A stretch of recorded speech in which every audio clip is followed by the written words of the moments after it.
ಏನು ತುಳು ಭಾಷೆ ಕನ್ನಡ ಭಾಷೆಗಿಂತ ಪ್ರಾಚೀನವಾದದ್ದ? ಇದ್ ನಿಜಾನಾ? ತುಳು ಭಾಷೆಗೆ ಎರಡನೇ ಅಧಿಕೃತ ಸ್ಥಾನ ಕೊಡ್ಬೇಕು ಅನ್ನೋದು ಎಷ್ಟು ಸರಿ? ತುಳುನಾಡಿನ ತುಳು ಭಾಷೆಯ ಇತಿಹಾಸ ಹಿನ್ನೆಲೆ ಏನು? ತುಳು ಭಾಷೆಗೆ ಲಿಪಿ ಇದ್ಯಾ? ಬನ್ನಿ ಈಗ ತಿಳ್ಕೊಳ್ಳೋಣ. ಪಂಚದ್ರಾವಿಡ ಭಾಷೆಗಳಲ್ಲಿ ನಮ್ಮ ತುಳು ಭಾಷೆ ಕೂಡ ಒಂದು. ತುಳು ಅನ್ನೋ ಪದ ತುರುವ ಅನ್ನೋ ಪದದಿಂದ ಹುಟ್ಕೊಂಡಿದೆ ಅಂತ ಹೇಳಲಾಗುತ್ತೆ. ತುರು ಅಂದ್ರೆ ಹಸು ಅಂತ ಅರ್ಥ.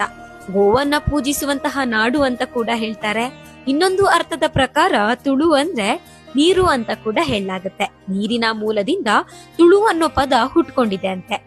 ತುಳು ಭಾಷೆಯ ಶಾಸನಗಳು 12ನೇ ಶತಮಾನದಿಂದ ಕೂಡ ಕಂಡುಬರುತ್ತೆ. ತಮಿಳು ಕವಿ ಮಾಮುಲರ್ ತನ್ನ ಕವಿತೆಯಲ್ಲಿ ತುಳುನಾಡಿನ ವರ್ಣನೆ ಮಾಡಿದ್ದಾರೆ. ಅಳುಪರು ತುಳು ಭಾಷೆಯನ್ನ ಮುಖ್ಯ ಭಾಷೆಯನ್ನಾಗಿ ಬಳಸ್ತಾ ಇದ್ರಂತೆ.